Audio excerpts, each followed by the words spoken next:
All right, let's jump right in. We all tend to think about success and failure in pretty simple terms, right? You make good decisions, you win. You make bad ones, you lose. But what if that's not the full story? What if the entire rulebook we're using is just wrong? What if the game itself has changed, and most of us are still playing by the old rules, completely oblivious? Just look at this number. Over 130. That's how many private universities in Indonesia had to close down between 2015 and 2019. We're not talking about a single bad semester here.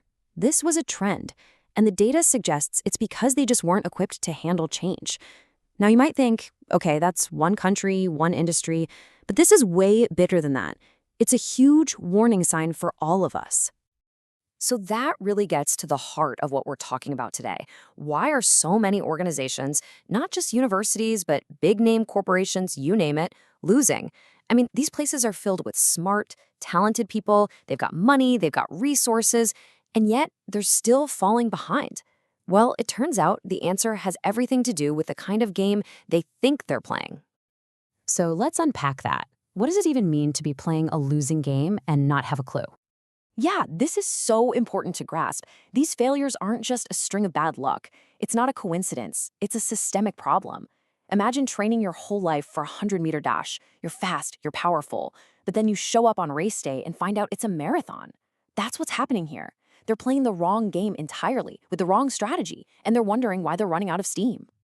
So you gotta ask, how does this even happen? How do smart people miss something so big? Well, it often comes down to something we can call a hidden tipping point. Think of it like these powerful, invisible currents under the surface of an industry that can suddenly and dramatically change everything. I mean, just think about some of these names. These guys were titans, right? Seemingly untouchable. Kodak basically invented photography for the masses, but they completely whiffed on the shift to digital. Blockbuster. Oh, Blockbuster. They were the undisputed king of movie night, and they just laughed off streaming as some little niche thing. And get this, even IBM, the company that pioneered the personal computer, eventually got pushed out of that very business. What do they all have in common? They stood still when the world started moving. And that critical moment, that point of no return, it actually has a name.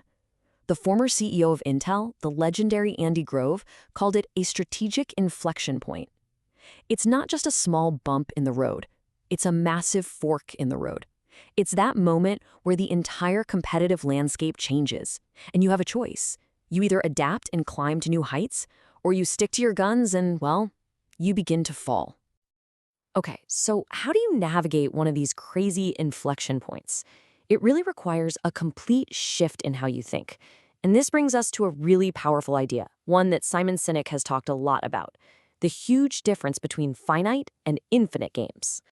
So what's the difference? A finite game is something like chess or football. You know who the players are, the rules are fixed, and there's a clear objective: win. The game has a beginning, a middle, and a very definite end. But an infinite game, that's the world of business, of education, of politics. It's completely different. New players can jump in anytime. The rules can and do change without warning, and there's no finish line. There's no such thing as winning business. You don't win education. In an infinite game, there are no winners and losers, just players who are still in the game and those who have dropped out. The goal isn't to win, it's just to keep playing. And right there, that's the fundamental problem. That's the mismatch. You have so many leaders who are bringing a finite mindset to an infinite game. They're obsessed with quarterly earnings, with crushing the competition this year, with being number one. They're playing to win. But you can't win a game that has no finish line. All that short-term thinking, it just leads to burnout, to terrible decisions, and eventually to decline. So if playing to win is the actual problem, then what's the solution? Well, it looks like we need a completely new rulebook. And this new playbook has a name. It's the Infinite Mindset. And it's really built around 5 core practices. It's about having a just cause, a purpose that's bigger than just making money. It's about seeing your competitors not as enemies you have to destroy, but as worthy rivals who actually make you better. And it's about having what he calls existential flexibility, which is the guts to totally disrupt your own business model to stay true to your cause. It's a big shift. Now, this isn't just some abstract business school theory. Let's make it real. Let's go back to those Indonesian universities we talked about and see what this looks like in practice. What does it mean to stop playing to win and start playing to last forever? Okay, so check out how this shift in mindset completely changes the strategy. A university with a finite mindset, they're obsessed with one thing: enrollment numbers. How many students do we get this year? But an infinite-minded university, they're focused on their just cause, a mission that's actually relevant to a changing world. A finite player hoards resources and sees other schools as the enemy. The infinite player studies their worthy rivals, maybe even collaborates with them on research or student exchanges, because they know a rising tide lifts all boats. And maybe most importantly, they don't just sit around and wait for change to hit them. They show the courage to lead by creating that change themselves through real innovation. In the end, it all comes back to this really powerful warning from Andy Grove himself. The biggest risk you can take when everything is changing is to do nothing at all. Standing still is the real enemy. In a world that's constantly hitting us with these strategic inflection points, an infinite mindset is what gives you the resilience, the vision to just keep moving forward forever. So, as we wrap this up, I want to leave you with a question to chew on. Think about your own organization, your own team, maybe even your own career.